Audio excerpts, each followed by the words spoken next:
Hello friends, welcome back to my channel. இன்றைக்கி இந்த வீடியோவில் நம்ம பார்க்க போகிற டாபிக் வந்து 10th ஸ்டாண்டர்ட் சோஷியலில் லெசன் நம்பர் 9க்கான ஷார்ட் நோட்ஸை தான் உங்ககிட்ட ஷேர் பண்ண போகிறேன். 10th சோஷியலில் பொறுத்த வரைக்கும் சமூக சமய சீர்திருத்த இயக்கங்கள் அந்த லெசனில் ஸ்டார்ட் பண்ணி தமிழ்நாடு வரைக்கும் இருக்கக்கூடிய லெசன் எல்லாமே ரொம்பவே முக்கியமான லெசன். ஸோ எந்த ஒரு பாயிண்ட்டையும் மிஸ் பண்ணாமல் படிக்கணும். என்னுடைய நோட்ஸில் பார்த்தீங்கன்னா கண்டிப்பாக எதையும் நான் மிஸ் பண்ணாமல் தான் நோட்ஸ் எடுத்திருப்பேன். இருந்தாலும் நீங்கள் என்ன பண்ணுங்கள், நோட்ஸை ஃபாலோ பண்ணுறதுக்கு முன்னாடி டெக்ஸ்ட் புக்கில் இருக்கக்கூடிய அந்த லெசனை ஃபுல்லாக ரீட் பண்ணிவிட்டு அதில் என்ன கண்டென்ட் கொடுத்துருக்குறாங்க அப்படிங்கிறத ஃபஸ்ட்டு நீங்கள் அண்டர்ஸ்டாண்ட் பண்ணதுக்கப்புறம் நீங்கள் என்னுடைய நோட்ஸை ஃபாலோ பண்ணால் உங்களுக்கு ரொம்பவே ஈஸியாக புரியும். சரி, வாங்க இப்போ வீடியோக்குள்ளே போகலாம். லெசனோட டாபிக் சொல்லிட்டேன். தமிழ்நாட்டில் விடுதலை போராட்டம். 18ஆம் நூற்றாண்டில் பாளையக்காரர்கள் கிளர்ச்சி. நம்ம எல்லாருக்குமே தெரியும் 18ஆம் நூற்றாண்டில் பாளையக்காரர்கள் கிளர்ச்சி ஸ்டார்ட் ஆனிச்சு. அதை பேஸ் பண்ணி தான் இந்த வேலூர் புரட்சியே நடந்திருக்கும். 1806 வேலூர் புரட்சி. அதே மாதிரி 1857 என்ன சொல்லுவாங்க, சிப்பாய் புரட்சி அல்லது பெரும் கழகம் அப்படின்னு கூட சொல்லுவாங்க. இதோட நீங்கள் என்ன பண்ணுங்கள், சைடில் ப்ராக்கெட் பண்ணி இந்த மாதிரி புரட்சி ரிலேட்டடாக ஏதாவது தெரிஞ்சதுன்னா அந்த விஷயத்தையும் நீங்கள் வந்து நோட் பண்ணி வச்சுட்டிங்கன்னா நமக்கு ரிவிஷன் பண்ணுறதுக்கு ஈஸியாக இருக்கும். எப்பொழுதுமே ஒரு பாயிண்ட் படிக்கிறோன்னா அது ரிலேட்டடாக வேறு என்னென்ன நமக்கு விஷயம் தெரியுதோ அதை எல்லாத்தையுமே அந்த நோட்டில் நம்ம கொண்டு வந்துடணும். ஏன்னா அப்போ தான் வந்து நம்ம ஒவ்வொரு தடவை ரீகால் பண்ணும் போதும் அடிஷ்னலாக ஒரு சில விஷயத்தை தெரியும் போது அது நமக்கு எப்படியும் எக்ஸாம் பாயிண்ட் ஆஃப் வியூவில் நமக்கு ரொம்பவே கை கொடுக்கும். 19ஆம் நூற்றாண்டில் சென்னையில் உருவான இயக்கங்கள், அதாவது 19th செஞ்சுரியில் சென்னையில் என்னென்ன இயக்கங்கள் உருவானுச்சு அப்படிங்கிறத பார்க்க போகிறோம். ஃபஸ்ட்டு ஒன் வந்து சென்னை வாசிகள் சங்கம், செகண்ட் ஒன் சென்னை மகாஜன சங்கம். இந்த 2 சங்கங்கள் தான் 18ஆம் நூற்றாண்டில் சென்னையில் உருவான இயக்கங்கள். இதில் ஃபஸ்ட்டு நம்ம பார்க்க போகிறது சென்னை வாசிகள் சங்கம். எப்பொழுதுமே ஒரு சங்கம் அல்லது ஒரு இயக்கம்னு எடுத்துட்டோன்னா அது எந்த வருஷம் ஸ்டார்ட் ஆனுச்சு, எந்த வருஷத்தில் எண்ட் ஆனுச்சு, அந்த இயக்கத்தோட நிறுவனர்கள் யார், அதற்கு உதவியாக இருந்தவங்க யார், அந்த இயக்கத்தோட முக்கியமான நோக்கங்கள் என்ன, ஒரு சில சீர்திருத்தங்கள்லாம் கொண்டு வந்திருப்பாங்க. ஸோ அந்த மாதிரி ரிலேட்டடாக நம்ம கண்டிப்பாக படித்தே ஆகணும். சென்னை வாசிகள் சங்கம்ங்கிறது மெட்ராஸ் நேட்டிவ் அசோசியேஷன், ஷார்ட் ஃபார்மாக வந்து MNA அப்படின்னு சொல்லுவாங்க. இதனை உருவாக்கியவர்கள், அதாவது இந்த சென்னை வாசிகள் சங்கத்துடைய நிறுவனர்கள் யாருன்னு பார்த்தீங்கன்னா கஜுலு லக்ஷ்மி நரசு மற்றும் சீனிவாசனார். இதில் வந்து வணிகர்களே அதிக எண்ணிக்கையில் அங்கம் வகித்தனர். வரிகளை குறைக்க கோரிக்கை மேற்கொண்டனர். கிறிஸ்தவர்களின் செயல்பாடுக்கு எதிராக குரல் கொடுத்தனர். விவசாயிகளுக்கு ஆதரவாக போராட்டம் நடத்தப்பட்டது. டார்ச்சர் கமிஷன் அப்படிங்கிறது சித்திரவதை ஆணையம் அமைக்கப்பட்டது. டார்ச்சர் ஆக்டுங்கிறது சித்திரவதை சட்டம் ஒழிக்கப்பட்டது. இது எல்லாமே பார்த்தீங்கன்னா இந்த சென்னை வாசிகள் சங்கத்தால் மேற்கொள்ளப்பட்ட சில திருத்தங்கள். திரும்பவும் சொல்லிடுறேன், சென்னை வாசிகள் சங்கம் இதனுடைய காலம்னு எடுத்துட்டோன்னா 1852 ஸ்டார்ட் ஆகி 1862 வரைக்கும் இந்த சங்கம் வந்து மூமெண்ட்டில் இருந்திருக்கும். இங்கிலீஷில் வந்து பார்த்திங்கன்னா MNAன்னு சொல்லுவாங்க. எக்ஸ்பிளனேஷன் வந்து மெட்ராஸ் நேட்டிவ் அசோசியேஷன். இதன் நிறுவனர்கள் 2 பேர், கஜுலு லக்ஷ்மி நரசு மற்றும் சீனிவாசனார். இதனுடைய நோக்கங்கள் என்ன அப்படின்னு பார்த்தீங்கன்னா, அதாவது இவங்க என்னென்ன திருத்தங்கள் மேற்கொண்டிருப்பாங்க, ஆங்கிலேயர்கள்கிட்ட எதற்காக நிறையா முறையிட்டிருப்பாங்க அப்படின்னு பார்த்தீங்கன்னா, விவசாயிகளுக்கு ஆதரவாக இவங்க போராட்டங்கள் மேற்கொண்டிருப்பாங்க. அதே மாதிரி இந்த சங்கத்தில் அதிக அளவு உறுப்பினர்கள் யார் இருந்தாங்கன்னு பார்த்தீங்கன்னா வணிகர்கள் தான். அதனால தான் சொல்லியிருக்காங்க, வணிகர்களே அதிக எண்ணிக்கையில் அங்கம் வகித்தனர். வரிகளை குறைக்க வேண்டும் என கோரிக்கையை மேற்கொண்டனர். கிறிஸ்தவர்களுடைய செயல்பாட்டிற்கு எதிராக குரல் கொடுத்தது யாருன்னா இந்த சென்னை வாசிகள் சங்கம் தான். அடுத்ததாக விவசாயிகளுக்கு ஆதரவாக போராட்டங்கள் மேற்கொண்டனர். டார்ச்சர் கமிஷன், சித்திரவதை ஆணையம் அமைக்கப்பட்டது. டார்ச்சர் ஆக்ட் அப்படிங்கிறது சித்திரவதை சட்டம் ஒழிக்கப்பட்டது. 1862 சென்னை வாசிகள் சங்கம் செயலிழந்தது. ஸோ அடுத்து பார்க்க போகிறது தேசியவாத பத்திரிகைகள், த ஹிந்து மற்றும் சுதேசமித்ரன். சென்னை உயர்நீதிமன்றத்தின் முதல் இந்திய நீதிபதி யாருன்னு கேட்டாங்கன்னா டி முத்துசாமி தான். வருடம் வந்து 1877. 1878 த ஹிந்து இந்த பத்திரிகையின் ஆசிரியர் யாருன்னு பார்த்தீங்கன்னா ஜி சுப்பிரமணியம் மற்றும் வீரராகவாச்சாரி. இவங்க 2 பேரும் தான் தி ஹிந்துவை வந்து ஸ்டார்ட் பண்ணியிருப்பாங்க. 1891 சுதேசமித்ரன், தேசிய பருவ இதழ், அதாவது தமிழில் வெளிவந்த தேசிய பருவ இதழ் எதுன்னு பார்த்தீங்கன்னா சுதேசமித்ரன் தான். இதன் ஆசிரியர் வந்து ஜி சுப்பிரமணியம். 1899 நாளிதழாக இந்த சுதேசமித்ரன் மாற்றப்பட்டது. திரும்பவும் ஒரு தடவை பார்த்துடலாம். 18ஆம் நூற்றாண்டில் பாளையக்காரர்கள் கிளர்ச்சி நடந்துச்சு. 1806ன்னு பார்த்தீங்கன்னா வேலூர் புரட்சி. இந்த பாளையக்காரர்கள் கிளர்ச்சி தான் பின்னாளில் வேலூர் புரட்சிக்கு அடித்தளமாக அமைந்ததுன்னு கூட சொல்லலாம். 19ஆம் நூற்றாண்டில் சென்னையில் உருவான இயக்கங்கள்னு எடுத்துட்டோன்னா சென்னை வாசிகள் சங்கம் மற்றும் சென்னை மகாஜன சங்கம். நல்லா ஞாபகம் வச்சுங்க, 2 சங்கம். சென்னை வாசிகள் சங்கத்துடைய காலம் 1852லேருந்து 62, மொத்தமாக 10 ஆண்டுகள் இருந்திருக்கு. மெட்ராஸ் நேட்டிவ் அசோசியேஷன் தான் இதை ஆங்கிலத்தில் சொல்லுவாங்க. இந்த எம்என்ஏவுடைய நிறுவனர்கள் யாருன்னு பார்த்தீங்கன்னா கஜுலு லக்ஷ்மி நரசு மற்றும் சீனிவாசனார். வணிகர்களே அதிக எண்ணிக்கையில் இருந்திருப்பாங்க. வரிகளை குறைக்க இவங்க நிறையா செயல்களில் ஈடுபட்டிருப்பாங்க. அதே மாதிரி கிறிஸ்தவர்களுடைய செயல்பாட்டுக்கு எதிராக குரல் கொடுத்தவங்களும் இந்த சென்னை வாசிகள் சங்கம் தான். விவசாயிகளுக்கு ஆதரவாக நிறைய போராட்டங்களை மேற்கொண்டிருப்பாங்க. டார்ச்சர் கமிஷன் ஆணையத்தை ஸ்டார்ட் பண்ணது இவங்களுடைய முயற்சினால தான். அதே மாதிரி டார்ச்சர் ஆக்ட் என்பது சித்திரவதை சட்டமும் இவங்களுடைய முயற்சியால் தான் ஒழிக்கப்பட்டது. 1862 சென்னை வாசிகள் சங்கம் செயலிழந்தது. அடுத்த என்ன டாபிக் பார்த்தோம்? தேசியவாத பத்திரிகைகள். தேசியவாத பத்திரிகைகள்னு எடுத்துட்டோம்னா த ஹிந்து மற்றும் சுதேசமித்திரன்.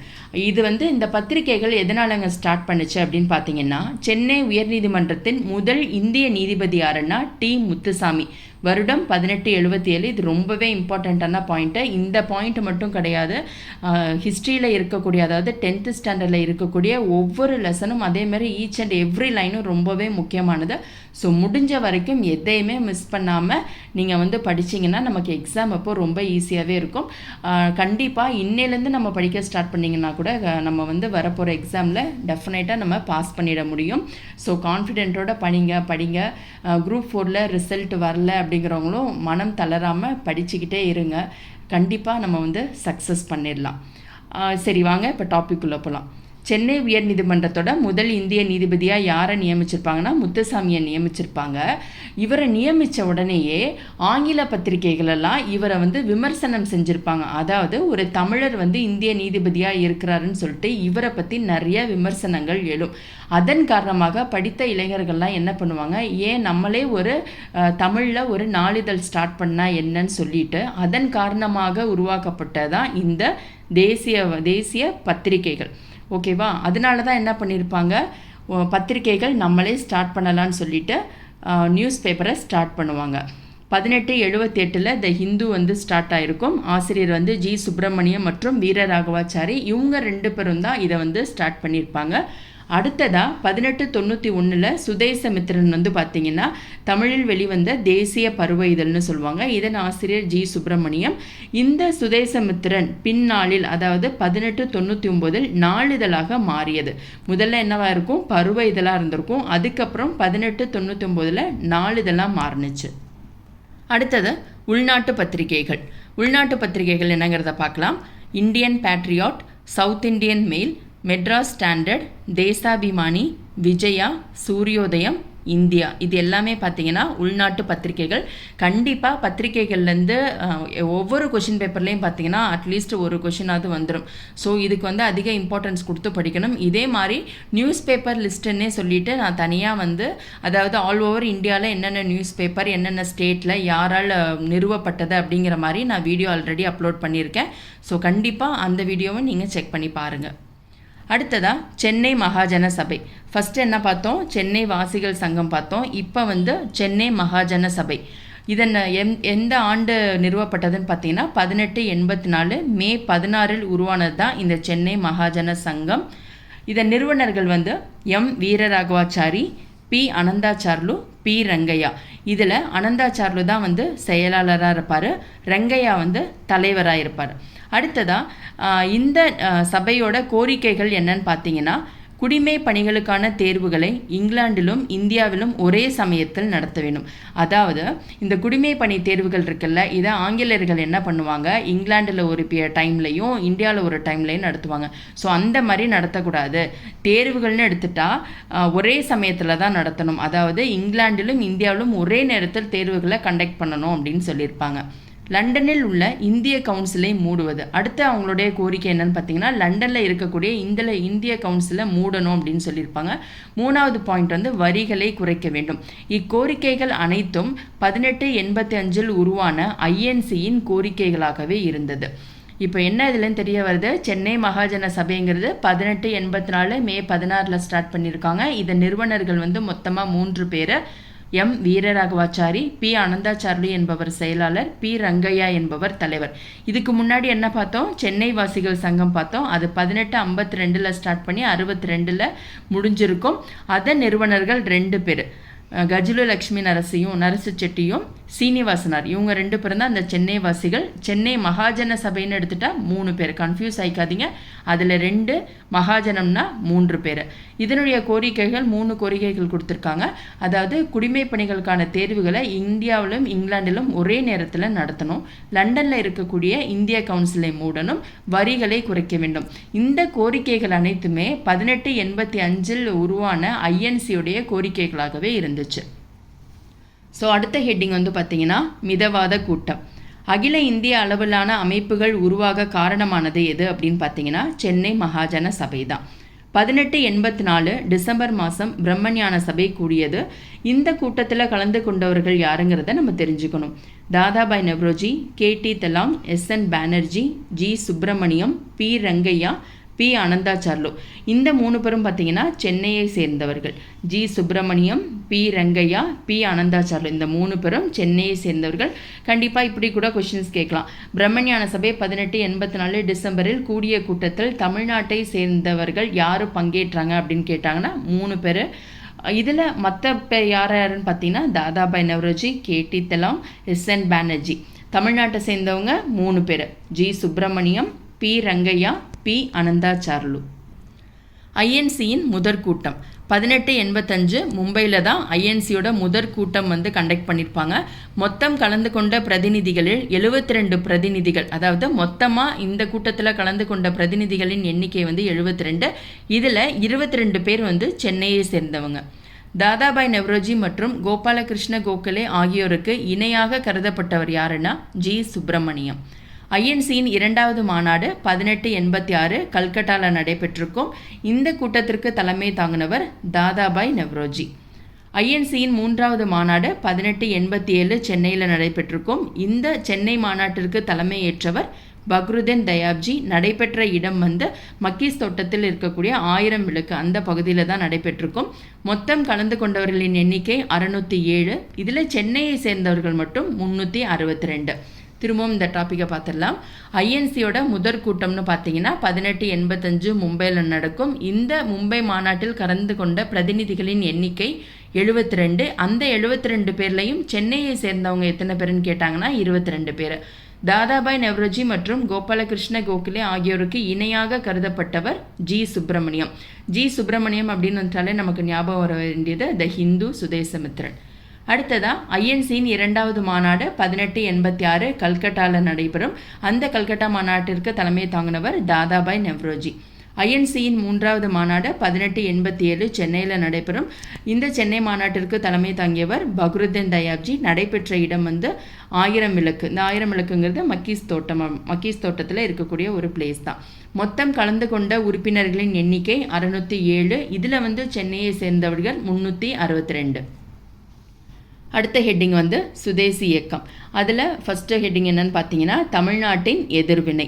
1905 வங்க பிரிவினை. தமிழ்நாட்டில் சிறந்த தலைவர்கள் அப்படின்னு எடுத்துக்கிட்டோன்னா வ.உ. சிதம்பரனார், வி. சர்க்கரையார், பாரதியார், சுரேந்திரநாத் ஆர்யா. பாரதியாரின் தேசபக்தி பாடல்களின் மூலம் மக்களின் நாட்டுப்பற்று உணர்வுகள் எழுப்பப்பட்டது.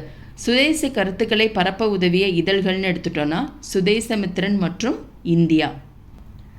தீவிர தேசியவாத தலைவர் யாருன்னு பார்த்தீங்கன்னா பிபின் சந்திரபால். இவர் சென்னைக்கு பயணம் மேற்கொண்டிருப்பார். சுதேசி நீராவி கப்பல் நிறுவனம், அதாவது இந்த சுதேசி ஸ்ட்ரீம் நேவிகேஷனை யார் ஸ்டார்ட் பண்ணான்னு பார்த்தீங்கன்னா தூத்துக்குடியில் வ.உ. சிதம்பரனார் தான் ஸ்டார்ட் பண்ணுவார். இதனுடைய பெயர் சுதேசி நீராவி கப்பல் நிறுவனம்னு வச்சுருப்பார். அந்த 2 கப்பல்களுடைய பேர் கலியா மற்றும் லாவோ. இது தூத்துக்குடியிலேருந்து கொழும்புக்கு வரைக்கும் பயணம் பண்ணுற மாதிரி அவங்க ஏற்பாடு பண்ணியிருப்பாங்க.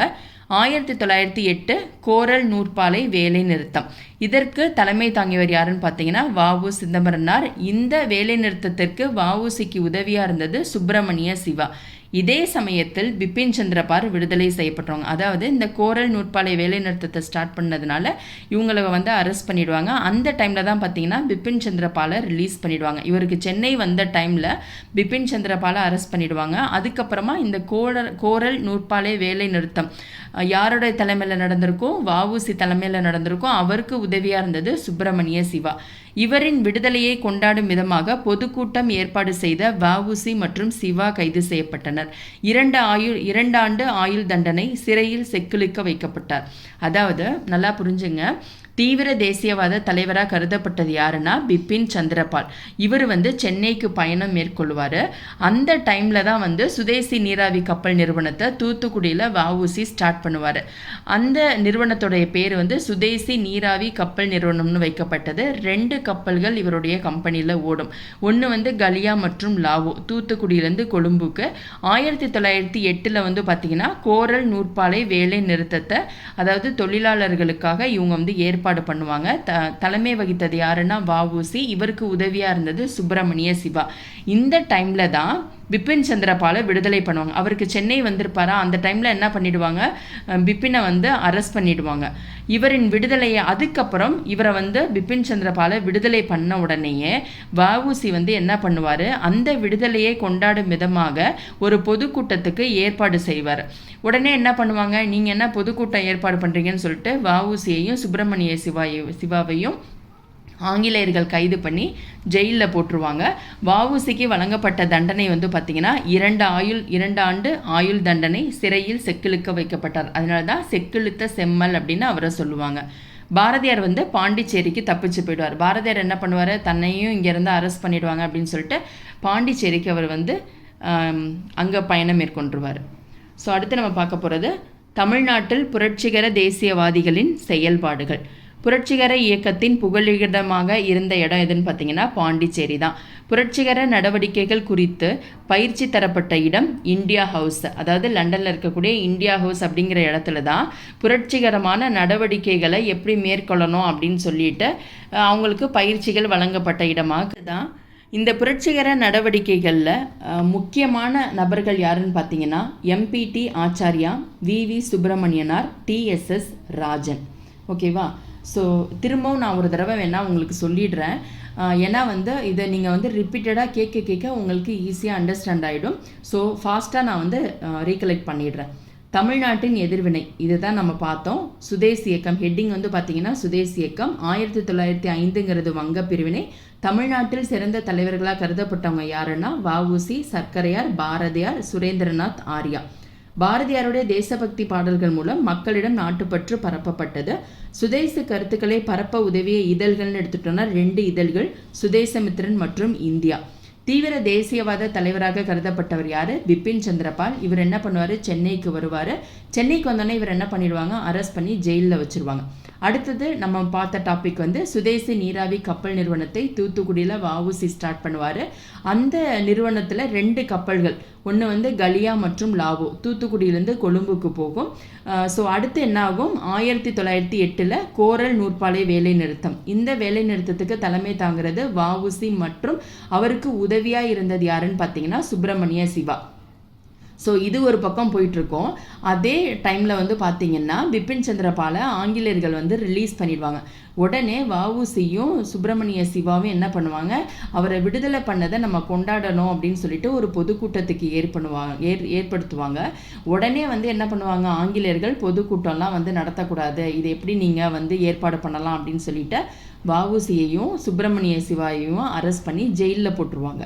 வ.உ.சிக்கு வழங்கப்பட்ட தண்டனை பார்த்தீங்கன்னா 2 ஆண்டு ஆயுள் தண்டனை கொடுப்பாங்க. அதாவது 2 ஆயுள் தண்டனை கொடுப்பாங்க. அதுக்கப்புறம் சிறையில் அவரை செக்கிழுக்க வைப்பாங்க. ஸோ அதனால தான் அவருக்கு வழங்கப்பட்ட சிறப்பு பெயர்னு பார்த்தீங்கன்னா செக்கிழுத்த செம்மல். ஸோ இதை பார்த்துட்டு உடனே என்ன பண்ணுவார், அடுத்த டார்கெட்டை நம்மளை தான் ஆங்கிலேயர்கள் கைது பண்ணுவாங்கன்னு சொல்லிட்டு பாரதியார் தமிழ்நாட்டிலேருந்து பாண்டிச்சேரிக்கு அங்கே போய் தங்கிடுவார். ஸோ அடுத்த டாபிக் என்ன பார்த்தோம், புரட்சிகர தேசியவாதிகளின் செயல்பாடுகள். புரட்சிகர இயக்கத்தின் புகலிடமாக இருந்த பிளேஸ் எதுன்னு பார்த்தீங்கன்னா பாண்டிச்சேரி தான். ஸோ லண்டனில் இருக்கக்கூடிய இந்தியா ஹவுஸ் அப்படிங்கிற இடத்துல தான் புரட்சிகர நடவடிக்கைகள் குறித்து பயிற்சி தரப்பட்ட இடமா இருக்குது. அதில் குறிப்பிடத்தக்கவர்கள் யாருன்னு பார்த்தீங்கன்னா எம்பிடி ஆச்சாரியா, விவி சுப்பிரமணியனார், டிஎஸ்எஸ் ராஜன். அடுத்ததா புரட்சிவாத செய்தித்தாள்கள். இந்தியா, விஜயம், சூரியோதயம் இது மூணுமே பார்த்தீங்கன்னா புரட்சிவாத செய்தித்தாள்களாக கருதப்பட்டுச்சு. 1910 அரவிந்தோ கோஷ் மற்றும் விவி சுப்பிரமணியனார் புரட்சிகர நடவடிக்கைகளில் ஈடுபட்டவர். அதாவது புரட்சிகரமான நடவடிக்கைகளில் ஈடுபட்டவங்க யாருன்னு பார்த்தீங்கன்னா 1910 அரவிந்தோ கோஷும் விவி சுப்பிரமணியனாரும் தான். அடுத்து நம்ம பார்க்க போகிறது ஆஷ் படுகொலை 1911 ஜூன் 17. இதெல்லாம் பார்த்தீங்கன்னா ரொம்பவே முக்கியமான கொஷின். ஏன்னா நீங்கள் ப்ரீவியஸ் இயர் கொஷின் பேப்பர் எடுத்து பார்த்தீங்கன்னா இதெல்லாம் ரிப்பீட்டடாக வந்துக்கிட்டே இருக்கிற கொஷின்ஸ். திருநெல்வேலி மாவட்ட ஆட்சியர் ராபர்ட் WDE ஆஷ் என்பவரை மணியாச்சி ரயில் நிலையத்தில் வாஞ்சிநாதன் என்பவரால் சுட்டுக் கொல்லப்பட்டார். அதை தான் நம்ம ஆஷ் படுகொலை அப்படிங்கிறோம். வருடத்தை மறந்துடாதீங்க, 1911 ஜூன் 17. அதுக்கப்புறம் என்ன பண்ணுவார், இந்த வாஞ்சிநாதர் சுட்டு கொண்டுட்டு தானும் துப்பாக்கியால் சுட்டுட்டு அதே இடத்துல இறந்துருவார். 1904 நீலகண்ட பிரம்மச்சாரி உருவாக்கிய அமைப்பு தான் பாரத மாதா சங்கம். அடுத்த டாபிக் அன்னி பெசன்ட். அன்னி பெசன்ட்னாலே நமக்கு ஞாபகம் வர வேண்டியது தன்னாட்சி இயக்கம் தான். அன்னி பெசன்ட் அம்மையார், இவங்களுடைய ஊர் அயர்லாண்டு. இந்தியாவில் தன்னாட்சி இயக்கத்தை முன்மொழிந்தவர் அன்னி பெசன்ட் அம்மையார். தன்னாட்சி இயக்கம்ங்கிறது இங்கிலீஷில் ஹோம் ரூல் மூமெண்ட் அல்லது லீக்னு கூட சொல்லுவாங்க. அன்னி பெசன்ட்டுக்கு துணை நின்றவர்கள் மொத்தமாக 3 பேர். GS Arundale, BP Wadia, CP Ramasamy. இவங்க நடத்தின செய்தித்தாள்கள்னு எடுத்துட்டோன்னா நியூ இந்தியா மற்றும் காமன்வெல்த். திரும்பவும் ஒரு தடவை ஃபாஸ்ட்டாக பார்த்துடலாம்.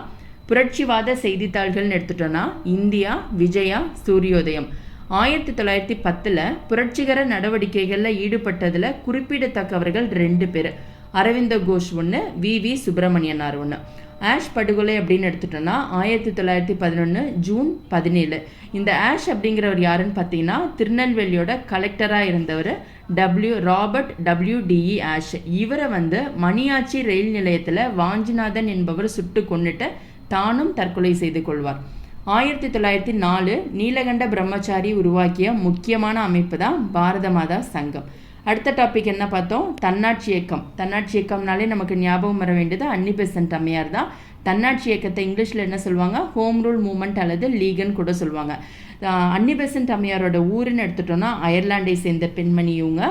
அடுத்ததாக இந்த அன்னி பெசன்ட் அம்மையாருக்கு துணை நின்றவர்கள் மொத்தமாக 3 பேர். GS Arundale, BP Wadia, CP Ramasamy. இவங்க நடத்தின செய்தித்தாள்கள் நியூ இந்தியா மற்றும் காமன்வெல்த்.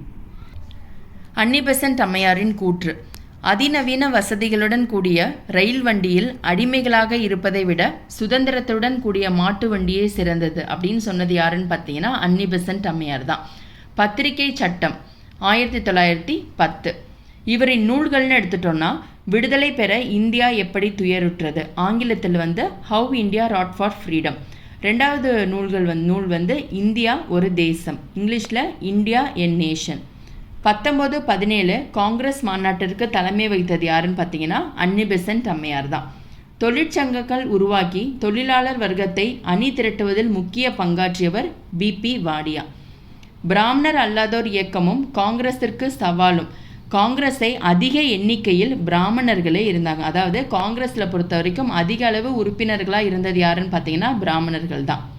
ஸோ திரும்பவும் அன்னி பெசன்ட்டை பற்றி பார்த்துடலாம்.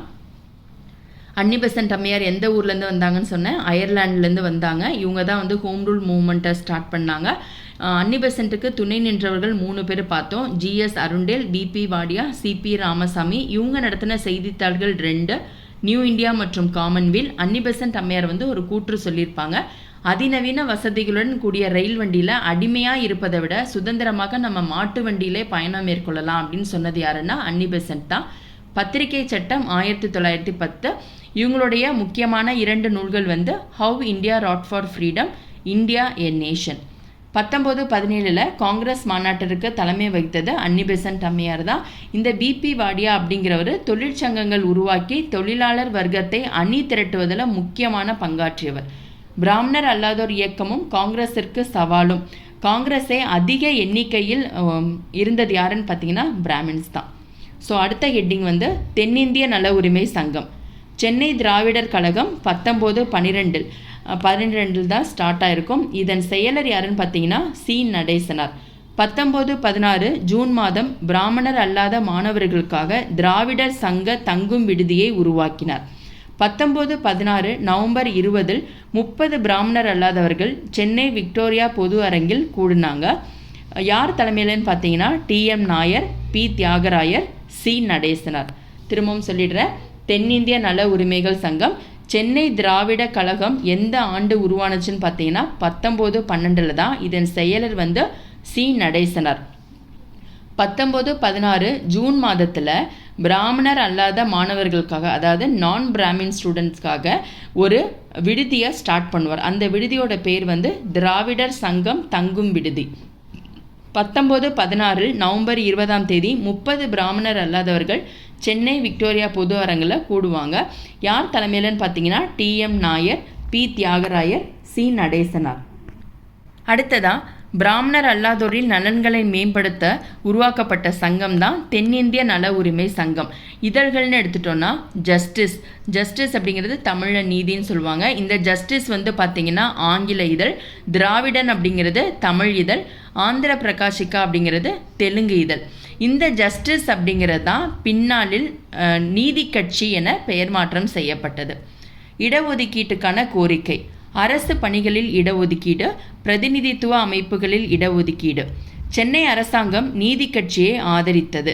1919 ஆண்டு சட்டம் பிராமணர் அல்லாதோருக்கு தேர்தலில் இடஒதுக்கீடு வழங்கப்பட்டது. அதாவது 1919 அந்த ஆண்டு சட்டத்தின்படி பிராமணர் அல்லாதோரும் தேர்தலில் போட்டியிடலாம் அப்படின்னு ஒரு இடஒதுக்கீடு கொடுத்துருக்காங்க.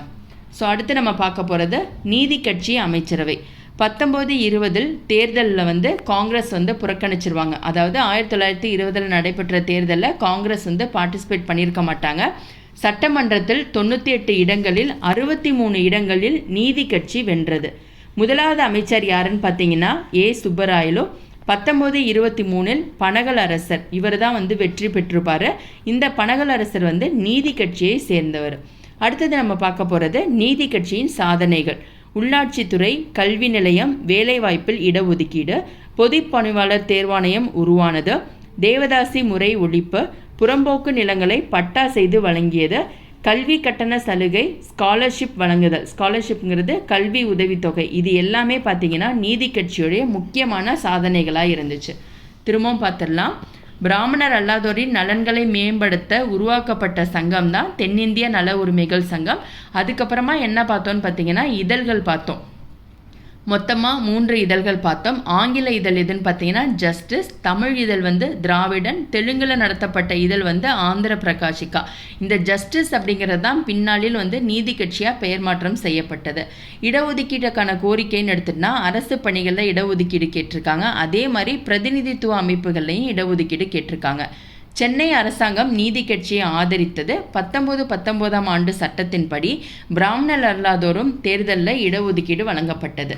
நீதி கட்சி அமைச்சரவைன்னு பார்த்தோம். 1920 நடைபெற்ற தேர்தல் என்ன பண்ணியிருப்பாங்க, காங்கிரஸ் வந்து புறக்கணிச்சிருப்பாங்க. ஸோ நீதி கட்சி வந்து பார்ட்டிசிபேட் பண்ணி அதில் வந்து வெற்றி பெற்றிருப்பாங்க. மொத்தமாக சட்டமன்றத்தில் 98 இடங்களில் 63 இடங்கள் வந்து நீதி கட்சியே வெற்றி பெற்றது. இதில் முதலாவது அமைச்சர் யாருன்னு பார்த்தீங்கன்னா ஏ சுப்பராயலு. 1923 நீதி கட்சியை சேர்ந்த பனகல் அரசர் வந்து வெற்றி பெற்றிருப்பார். அடுத்ததாக நீதி கட்சி ஆட்சிக்கு வந்துட்டாங்க. ஸோ கண்டிப்பாக அவங்க என்னென்ன சாதனைகள் மேற்கொண்டாங்க அப்படிங்கிறதையும் நம்ம கண்டிப்பாக தெரிஞ்சுக்கணும். உள்ளாட்சித்துறை, கல்வி நிலையம், வேலைவாய்ப்பில் இடஒதுக்கீடு, பொதுப்பணியாளர் தேர்வாணையம் உருவாக்கப்பட்டது, தேவதாசி முறை ஒழிப்பு, புறம்போக்கு நிலங்களை பட்டா செய்து வழங்கியது, கல்வி கட்டண சலுகை, ஸ்காலர்ஷிப் வழங்குதல். இது எல்லாமே பார்த்தீங்கன்னா நீதி கட்சியோடைய முக்கியமான சாதனைகள். அடுத்தது 1919 ரவுலட் சட்டம். நீதித்துறை சார்ந்த விசாரணை இல்லாமல் யாரை வேண்டுமானாலும் கைது செய்யலாம். அதாவது 1919 அப்படின்னு வந்துட்டாலே நமக்கு ஞாபகம் வர வேண்டியது ரவுலட் சட்டம். இதனால் காந்தியடிகள் வந்து சத்தியாகிரகத்தை மேற்கொள்வார். 1919 மார்ச் 18 மெரினா கடற்கரையில் காந்தி வந்து உரையாற்றுவார். 1919 ஏப்ரல் 6 கருப்பு சட்டத்தை எதிர்த்து போராட்டத்தை அறிவித்தது யாருன்னு பார்த்தீங்கன்னா காந்தியடிகள் தான். இந்த கூட்டத்தில் உரையாற்றியவர்கள் ராஜாஜி, கஸ்தூரி Rangar, S Sathyamoorthy, George Joseph. தொழிலாளர்களுக்கு தனியாக நடத்தப்பட்ட கூட்டத்தில் உரையாற்றியவர்கள் திருவிக, பிபி வாடியா, வஉசி. ஸோ அடுத்த டாபிக் வந்து கிலாஃபட் இயக்கம். முதல் உலகப் போருக்கு பின் துருக்கியின் கலிபா அவமதிக்கப்பட்டதால் கிலாஃபட் இயக்கம் உருவானது. இதன் ஃபவுண்டர்ஸ் யாருன்னு பார்த்தீங்கன்னா அலி பிரதர்ஸ். அலி பிரதர்ஸ் அப்படிங்கிறது இவங்க இந்த ரெண்டு அதாவது இந்த அலி சகோதரர்கள் தான் வந்து இந்த கிலாஃபட் இயக்கத்தையே ஸ்டார்ட் பண்ணியிருப்பாங்க. 1920 ஏப்ரல் 17 மௌலானா சவுகத் அலி தலைமையில் கிலாஃபட் நாள் கடைபிடிக்கப்பட்டது. கிலாஃபட் நடவடிக்கைகளின் முக்கிய மையம் எதுன்னு பார்த்தீங்கன்னா வாணியம்பாடி தான். திரும்பவும் பார்த்துடலாம். 1919 அப்படிங்கிறது ரவுலட் சட்டம். நீதித்துறை சார்ந்து விசாரணை இல்லாமல் யாரை வேணாலும் அரெஸ்ட் பண்ணலாம் அப்படின்னு சொல்லிட்டு ஆங்கிலேயர்கள் ஒரு சட்டத்தை மேற்கொண்டுவாங்க. அதை எதிர்த்து காந்தியடிகள் என்ன பண்ணுவார், சத்தியாகிரக போராட்டத்தை அறிவிப்பார். 1919 மார்ச் 18 மெரினா கடற்கரையில் காந்தி வந்து உரையாற்றுவார்.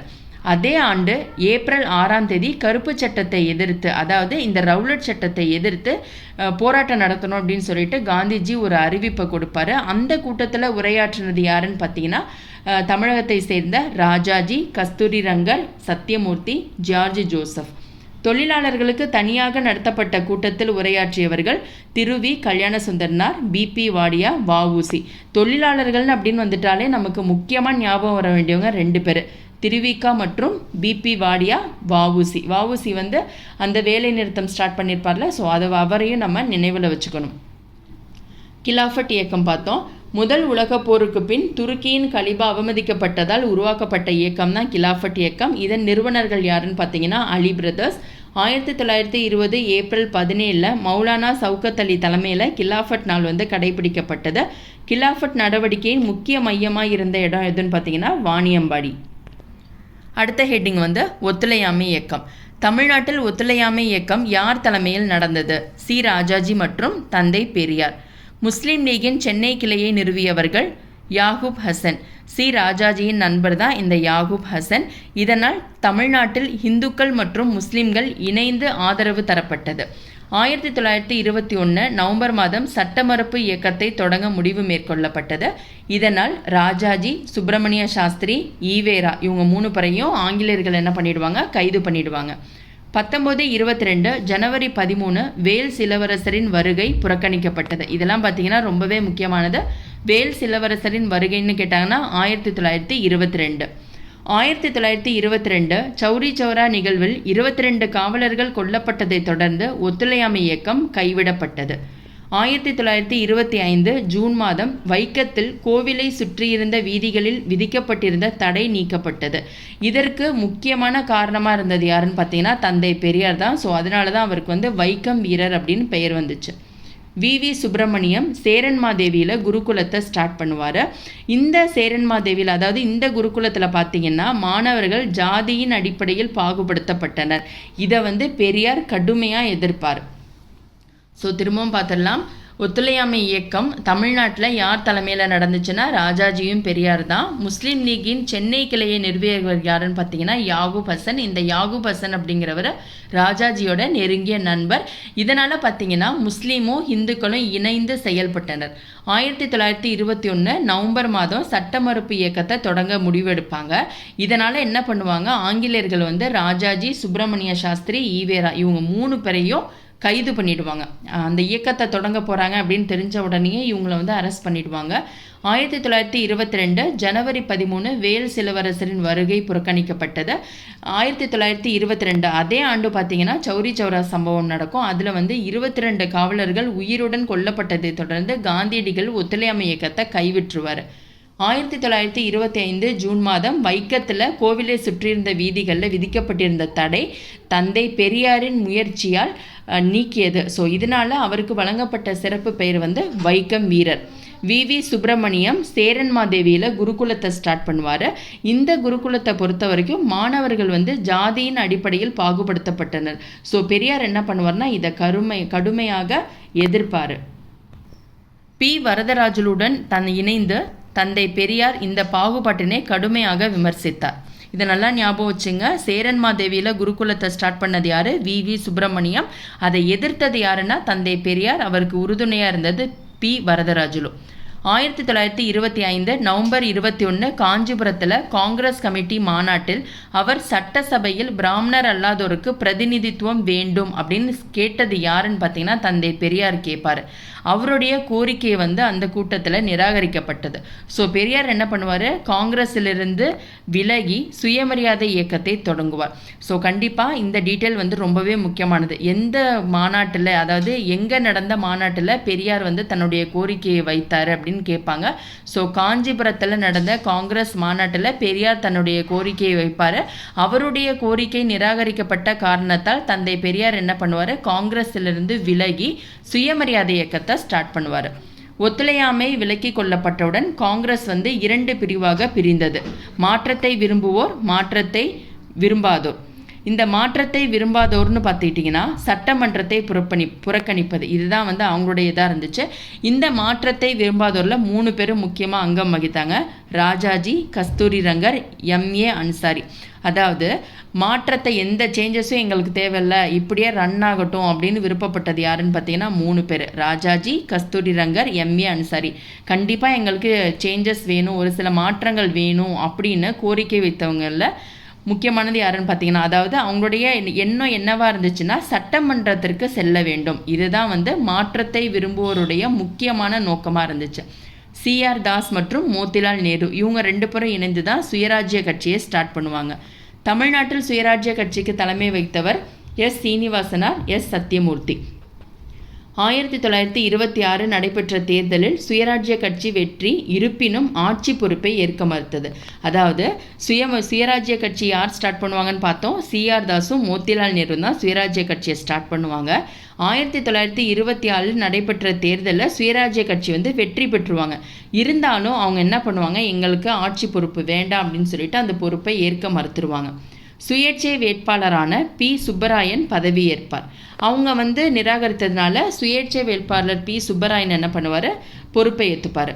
1930 நீதி கட்சி வெற்றி பெற்றது. 1930லேருந்து 37 வரை அவங்க தான் ஆட்சி பண்ணியிருப்பாங்க.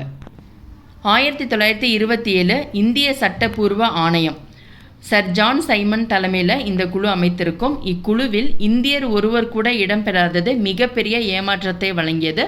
ஜான் சைமன் குழு புறக்கணிக்கப்பட்டது.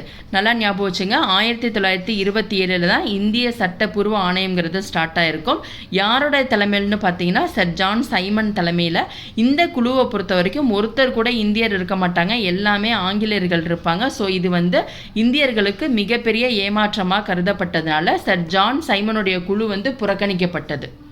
சென்னையில் எஸ் சத்யமூர்த்தி தலைமையில் சைமன் குழு புறக்கணிக்கப்பட்டது. 1929 பிப்ரவரி 18 சைமன் குழு சென்னைக்கு வருகை புரிந்தது. ஸோ இதை எதிர்த்து என்ன பண்ணுவாங்க, சைமனே திரும்பிப்போ அப்படின்னு எல்லாரும் முழக்கங்கள் மேற்கொண்டிருப்பாங்க. ஸோ அடுத்த ஹெட்டிங் பூரண சுயராஜ்யத்தை நோக்கி. 1920களில் தமிழ்நாட்டில் காந்தியடிகளின் தலைமையில் காங்கிரஸ் விரிவானது. 1927 ஐஎன்சி மாநாடு பார்த்தீங்கன்னா சென்னையில் நடைபெற்றிருக்கும். இந்த மாநாட்டுடைய முக்கியமான இலக்கு என்னன்னு பார்த்தீங்கன்னா முழுமையான சுதந்திரம். சைமன் குழுவால் உருவாக்கப்பட்ட சீர்திருத்தங்களை வடிவமைக்க காங்கிரஸால் அமைக்கப்பட்ட கமிட்டி தான் மோத்திலால் நேரு. அவர் தலைமையில், மோத்திலால் நேரு தலைமையில் தான் ஒரு கமிட்டி ஃபார்ம் பண்ணியிருப்பாங்க. 1929 லாகூர் ஐஎன்சி மாநாட்டில் பூரண சுயராஜ்யம், அதாவது முழு சுதந்திரம் அப்படிங்கிற மாதிரி ஒரு தீர்மானம் கொண்டு வந்திருப்பாங்க. 1930 ஜனவரி 26 ராவி நதிக்கரையில் ஜவஹர்லால் நேரு தேசிய கொடியை ஏற்றினார். இப்போ நம்ம பார்க்குற ஈச் அண்ட் எவ்ரி பாயிண்ட் ரொம்பவே முக்கியமானது. ஸோ முடிஞ்ச வரைக்கும் நான் வீடியோ அப்லோட் பண்ணோடனே அன்றைக்கே நீங்கள் நோட்ஸ் எடுத்து படிக்க ஸ்டார்ட் பண்ணிவிடுங்க. நான் எப்படி டிஃப்ரென்ஷியேட் பண்ணி எழுதியிருக்கணும் அதே மாதிரி நீங்கள் வருஷத்துக்கு ஒரு கலரும் இருக்கக்கூடிய மற்ற கண்டென்ட்டுக்கு இன்னொரு கலர் பென் யூஸ் பண்ணிங்கன்னா உங்களுக்கு படிக்கிறதுக்கு ஈஸியாக இருக்கும். 1927 என்ன பார்த்தோம், சர் ஜான் சைமன் தலைமையில் இந்திய சட்டப்பூர்வ ஆணையம் ஒன்று ஸ்டார்ட் பண்ணியிருப்பாங்க. அந்த ஆணையத்தில் இந்தியர்கள் ஒருத்தர் கூட இல்லாததுனால இந்தியர்கள் பெருத்த ஏமாற்றத்தை அடைவாங்க. அதனால் என்ன பண்ணுவாங்க, சர் ஜான் சைமன் குழுவை புறக்கணிப்பாங்க. சென்னையில் எஸ் சத்யமூர்த்தி தலைமையில் இந்த குழு புறக்கணிக்கப்பட்டது. 1929 பிப்ரவரி 18 சைமன் குழு சென்னைக்கு வருகை புரிந்த போது சைமனே திரும்பிப்போ அப்படின்னு சொல்லியிருப்பாங்க.